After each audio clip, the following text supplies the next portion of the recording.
Hi everyone, welcome back to Shani classes. First of all good evening to everyone. शुभ संध्या सभी को। कैसे हैं फ्रेंड्स? मुझे उम्मीद है बढ़िया होंगे, मस्त होंगे, स्वस्थ होंगे। आज की इस क्लास में हम यहाँ पर फिर मिल रहे हैं शाम को 8 बजे। डेली क्लास आपकी चल रही है, डिलेट थर्ड सेमेस्टर। आज यहाँ पर हम मुगल साम्राज्य के बारे में स्टार्ट किए थे, तो पूरा मुगल साम्राज्य पढ़ेंगे, तभी हम नए सब्जेक्ट को चूज़ करेंगे ताकि आपका एक श्रृंखला पूरी हो। आज की क्लास में मैं आपको मुगल साम्राज्य के बारे में दो लोगों के बारे में मैंने आपको बता दिया था, एक बाबर और हुमायूं के बारे में। अब मैं आपको उसके आगे की जो स्टोरी है, जो भी चीज़ें हैं, जिनके राजा रहे हैं, जो भी रहे हैं, उनके बारे में फुल डिटेल में जानेंगे। आप जुड़े हैं शानी क्लास के साथ। लाइक शेयर सब्सक्राइब बिल्कुल ना भूलें। कोई प्रॉब्लम होती है तो कमेंट बॉक्स में पूछें, आपको चीज़ें क्लियर बताई जाएंगी। चलिए फिर पढ़ते हैं आगे। उस दिन मैंने आपको बताया था मुगल सम्राट के, मुगलों के पहले सम्राट के बारे में, जो कि बाबर हैं। पूरी डिटेल में बताया था। जिन्होंने वो वीडियो नहीं देखा है, प्लेलिस्ट हर सब्जेक्ट की बनती जा रही है, जैसे सब्जेक्ट स्टार्ट हो रहा है आप वहाँ से देख सकते हैं क्लियर तरीके से। तो बाबर के बारे में पूरी बात एक्सप्लेन की थी। बाबर के बाद हम यहाँ पर बात करते हैं किसके बारे में, आपको बताया था हुमायूं के बारे में। बाबर का बेटा हुमायूं था, ठीक है। मृत्यु के बाद पीढ़ी दर पीढ़ी जो चलता आ रहा था कार्यक्रम, वो चल रहा था और सब बैठते जा रहे थे गद्दी पे। तो हुमायूं के बारे में पूरी डिटेल मैंने आपसे शेयर कर दी थी। आज मैं जिसके बारे में बात करूंगी वो है अकबर। अकबर कौन था? हुमायूं का बेटा। बाबर का बेटा हुमायूं, हुमायूं का बेटा अकबर। ये जो कालक्रम बाप बेटे का चलता आ रहा है, अगर आप इस कालक्रम को सही तरीके से ध्यान में रखेंगे और तारीख को याद करेंगे, एक के बाद एक कौन आया वो याद रहेंगे, तो आप कभी भी कोई प्रश्न को गलत नहीं करेंगे, बढ़िया तरीके से करें। क्योंकि हर ये सोशल साइंस के पेपर में इन लोगों के नाम का जो क्रम है वो भी बहुत पूछा जाता है, और ये जो कार्यक्रम रहा है कि कब से कब तक का चला है, इससे बड़े प्रश्न बनते हैं। तो हम यही दोनों चीज़ को अक्सर भूलते हैं, जो कि हमको 15 नंबर के ऑब्जेक्टिव प्रश्न देखने को मिलता है। तो इनको आप जरूर ध्यान रखिएगा। चलिए आज बात कर लेते हैं अकबर की। बाबर का बेटा हुमायूं, हुमायूं का बेटा अकबर। ये है अकबर, जो कि थर्ड रैंक पे रहे हैं मुगलों के हिसाब से, ठीक है। 1556 से लेके 1605 तक इनका कार्यक्रम रहा है। सबसे पहले अबुल फहद फतह जलाल उद्दीन मोहम्मद अकबर को, अकबर के नाम से इसका इतना बड़ा ना, अबुल फतह जलाल उद्दीन मोहम्मद अकबर, ये पूरा इनका इतना बड़ा नाम है। अकबर के नाम से ये ज़्यादा फेमस हुए, जिनका शॉर्ट नाम रहा है उसी के नाम से खूब अकबर अकबर फेमस हुए।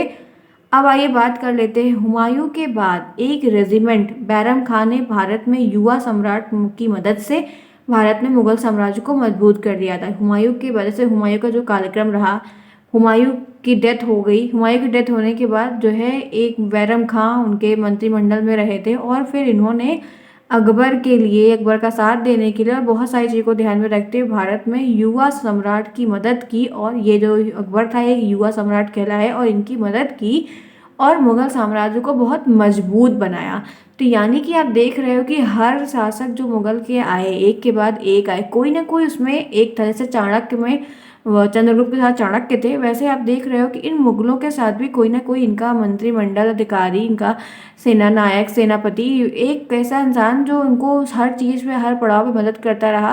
और क्योंकि ये गुलामी, मतलब इतनी मदद करने का रीज़न ये था क्योंकि उन्होंने उनका नमक खाया था, इस वजह से वो उसकी सत्यनिष्ठा के साथ, मतलब ईमानदारी के साथ रहते थे और कार्य को देखते संभालते, राजनीति सिखाते थे, कार्य करते थे।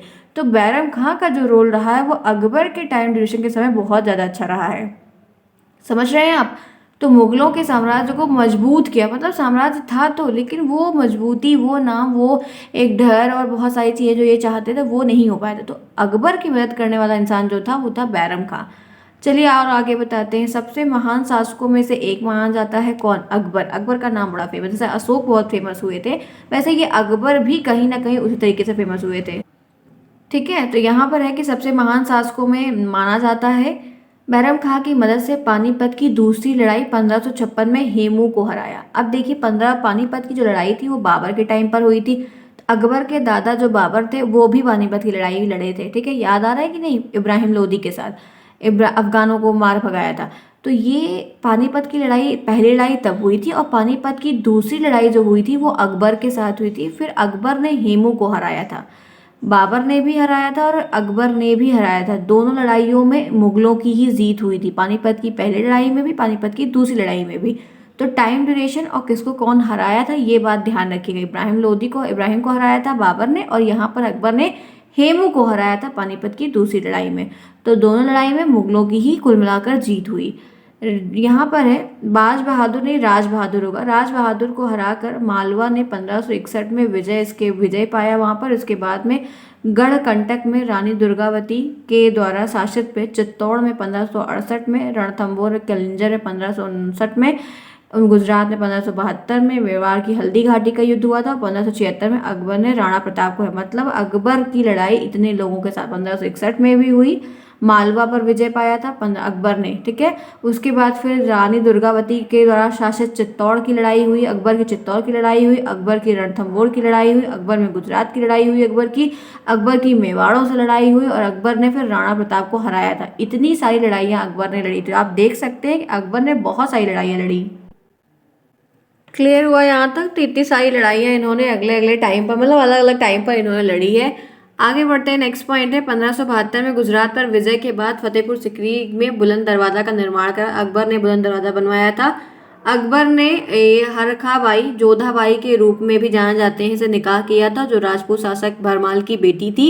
इन्होंने उनसे भी शादी की थी। फिर अकबर ने जजिया को समाप्त कर दिया था, जो 1564 के आसपास का टाइम ड्यूरेशन था, उस समय इसको अकबर ने खत्म कर दिया हमेशा के लिए। और उसे इबादत खाना प्रार्थना हॉल में विश्वास था अकबर को, इसलिए फतेहपुर सिकरी में सुलह कुल सभी के शांति के लिए निर्माण करवाया था। और डिग्री ऑफ इनफिलियबिलिटी इन 1579 में जारी किया था। धार्मिक दीन इलाही 1582 का आदेश भी दिया था। बीरबल ने सबसे पहले इसे गले लगाया था। तो ये इनके बारे में है, जो आप इनके परिचय से इंट्रोड्यूस रहो, जानते रहो, समझते रहो। कुछ कुछ युद्धों का प्रश्न ज़्यादा बनेगा। बात करते हैं नेक्स्ट पॉइंट। तो महानता और सेना को संगठित करने के लिए भू राजस्व प्रणाली, जैसे टोडरमल ने बंदोबस्त या जब्ती भी कहा था, उसका भी निर्माण करवाया। भूमि का वर्गीकरण किया, ठीक है, किराए का निर्धारण किया कि कौन कितना टैक्स देगा। और मनसबदारी जो प्रथा थी, मतलब कि रैंक के हिसाब से सब कुछ जानना, जिसके पास इतने मतलब रहे, सब जमींदारी वगैरह रहे, उस हिसाब से इन्होंने बांटा, शुरुआत की, बहुत कुछ देखा समझा। क्लियर है यहाँ तक? आगे बढ़ते हैं। बहुत ज़्यादा डिटेल नहीं पूछेगा, तारीख वगैरह ज़्यादा पूछेगा। इनके नौरत्नों की भी बात होती है। अकबर के टोडरमल, अबुल फजल, फैजी बीरबल, तानसेन, अब्दुल रहीम, खाने खाना, मुल्ला डो प्याजा, राजा मान सिंह और फ़कीर अजीनुद्दीन शामिल थे। ऐसे नौरत्न इनके थे, जिन्होंने सबको अलग अलग हुनर आता था, इनके मंत्रिमंडल में शामिल किया गया। अकबर ने खुद ही किया था। और नेक्स्ट पॉइंट बात करते हैं। 27 अक्टूबर 1605 को पेचिस के कारण अकबर की मृत्यु, पेचिस पड़ गया था जो एक बीमारी है, और इसके कारण जो है मतलब अकबर की मृत्यु हो गई, और उनका शव जो है वो आगरा के सिकंदरा में स्थित उनके मकबरे में दफनाया गया था।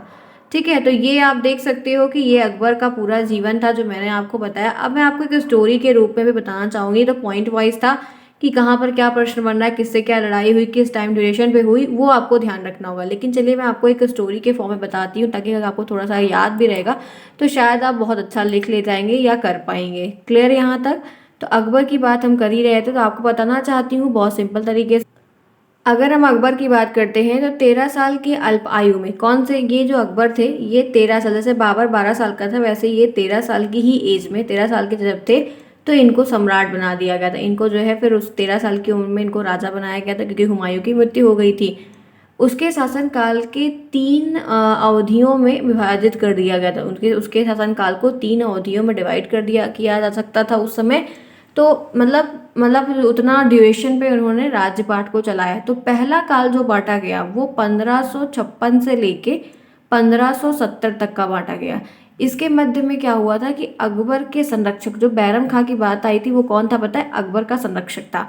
तो बैरम खां और अपने घरेलू कर्मचारियों को से स्वतंत्र हो गया था। उसने क्या किया, सूरी और अन्य अफगान जो थे, और जो अन्य निकटवर्ती आसपास के राज्य थे, मालवा, गोंडवाना और ये सारे लोग थे, तथा अपने सौतेले भाई, इनका जो सौतेला भाई था मिर्ज़ा हकीम, अकबर का एक सौतेला भाई था, उसका नाम था मिर्ज़ा हाकिम, और उज़्बेकों के विद्रोह को दबाने के लिए सैन्य अभियान चलाए थे। ठीक है, 1556 से लेकर 70 की बात हो रही है।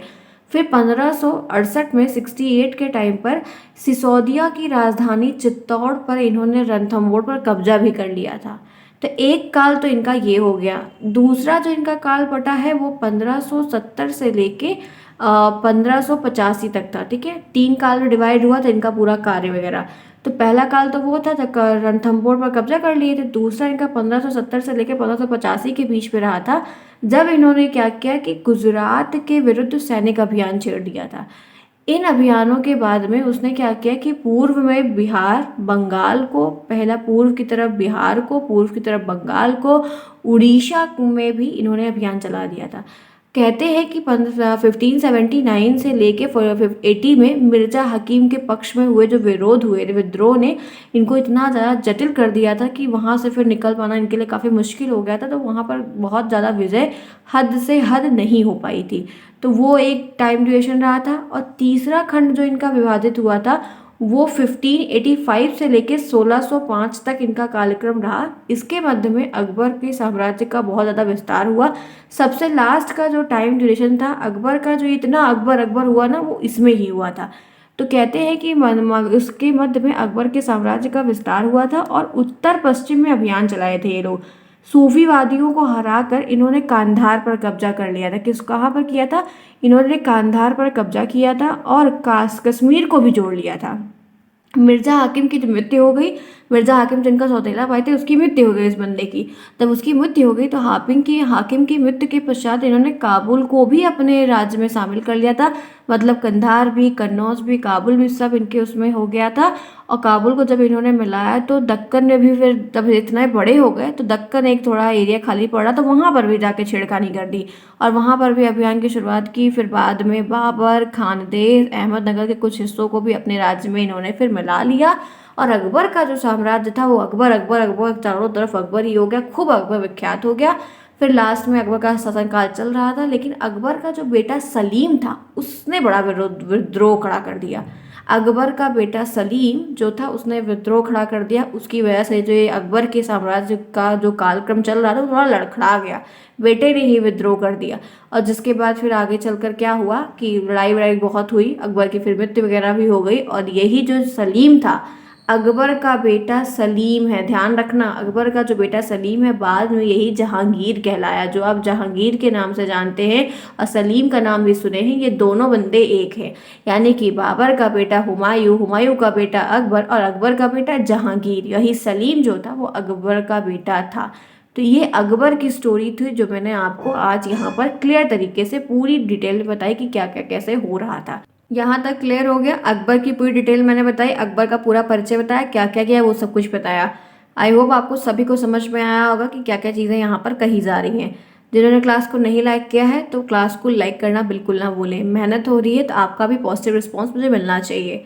चलिए फिर आगे बढ़ते हैं, एक शासक की तरफ और आगे बढ़ते हैं। दो दो पे हम चर्चा कर ही रहे हैं दिन प्रतिदिन। तो बात करते हैं जहांगीर की। अब जहांगीर वही जो सलीम है वही जहांगीर है। अब देखिए, जब जहांगीर की बात हो ही रही है तो सलीम भी ध्यान रखिएगा, वरना आप अगर अलग अलग मिलता है तो भूल जाएं। सलीम जहांगीर दोनों एक है। इनका जो टाइम ड्यूरेशन रहा है वो 1605 से लेके 1627 के टर्म के बीच में रहा है। अब ये क्या क्या किए हैं इनके बारे में, तो पांचवें सिख गुरु गुरु अर्जुन देव को इस बंदे ने मारा। पहली बात तो मतलब आते ही महार, क्योंकि थोड़ा थोड़ा सा विद्रोही नेचर शुरू से रहा है तो इन्होंने उनको मारा। 1622 में फारस में कांधार से की हार में, उसमें सबसे बड़ी इनकी विफलता रही। कंधार में इन्होंने लड़ाई छेड़ी, वहां पर जाके अभियान शुरू किया, लेकिन इनको अपनी मुंह की खानी पड़ी और वहां पर इनको हार का सामना करना पड़ा। ठीक है, हर जगह हर इंसान नहीं जीत सकता है। तो एक जगह आप कमजोर पर जीत जाओगे, लेकिन जो आपसे टक्कर का वहां नहीं जीत सकते आसानी से। फिर जहांगीर ने 1611 में मेहर उन निसा से शादी की और जिसको नूरजहां की उपाधि दी। तो जहांगीर और नूरजहां की कहानी है, तो नूरजहां को ये मतलब उसका नाम था मेहर उन निसा और इन्होंने नूरजहां की उसको उपाधि दी थी अपनी पत्नी को।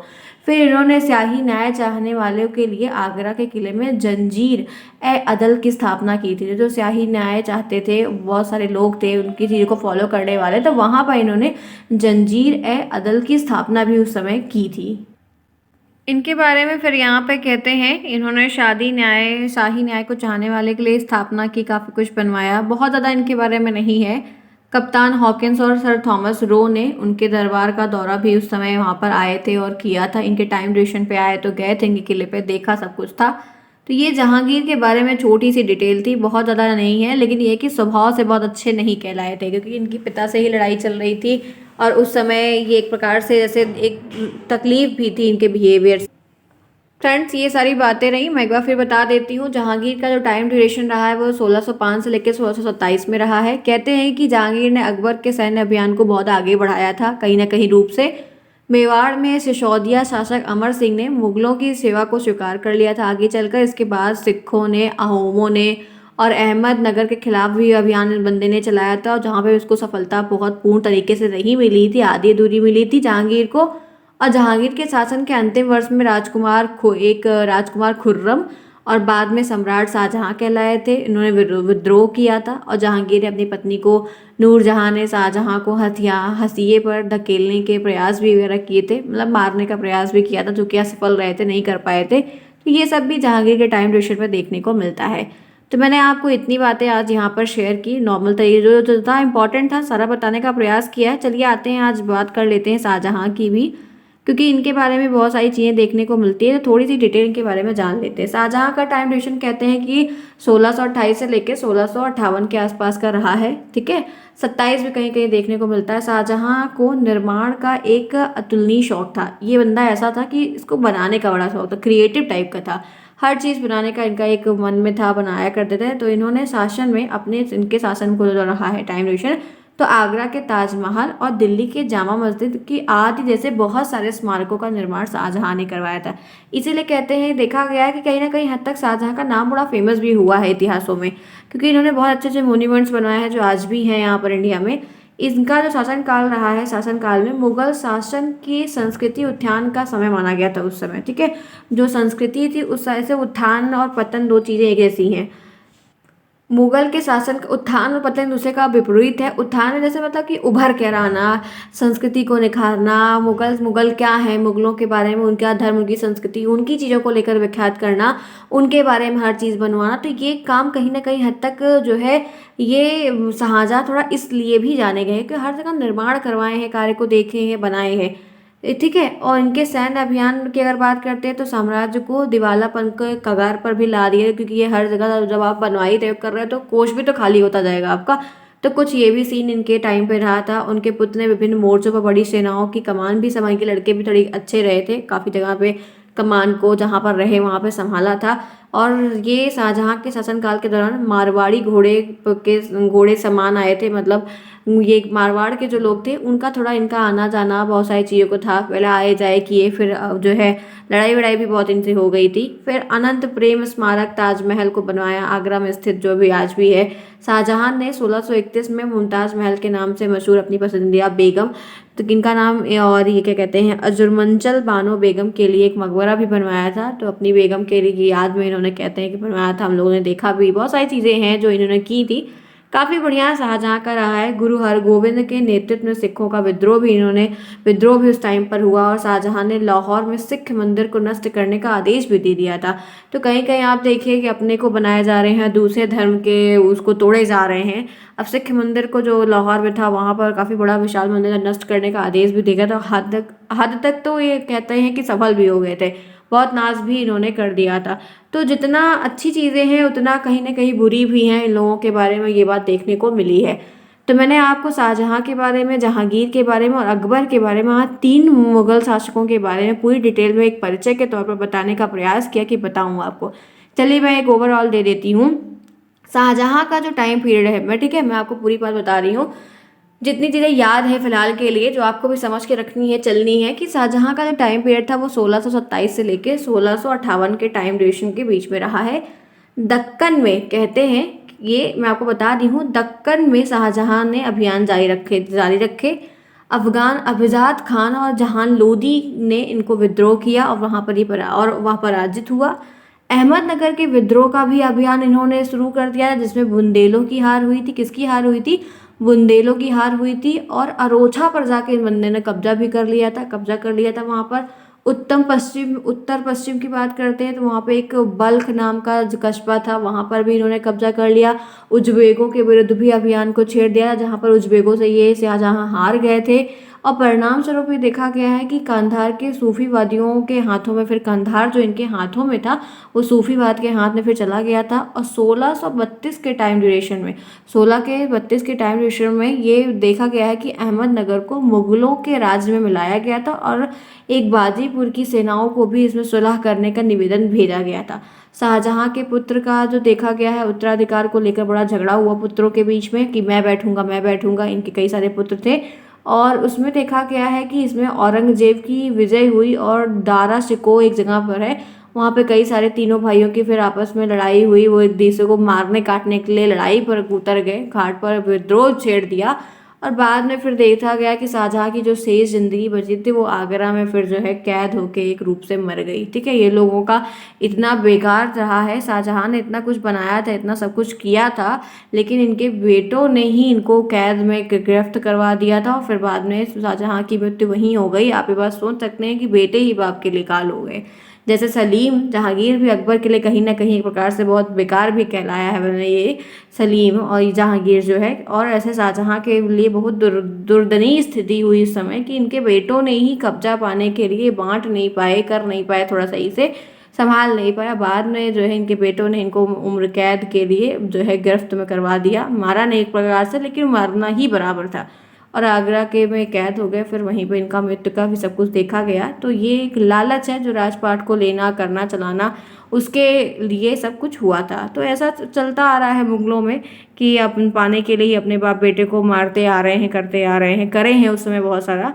तो ये सारी चीज़ें इन लोग के बारे में देखने को थी। तो ठीक है फ्रेंड्स, फिर आज की इस क्लास को मैं यहीं पर ओवर करती हूँ। आपको 3 राजाओं के बारे में बताया। अब कल मैं आपको क्लास जब लूँगी, मैं इसी की ही क्लास जहाँ तक कोशिश करूँगी, तो औरंगजेब के बारे में पूरी डिटेल में बताऊंगी और मुगलों का जो पतन हुआ उसका कारण क्या था वो बताऊंगी।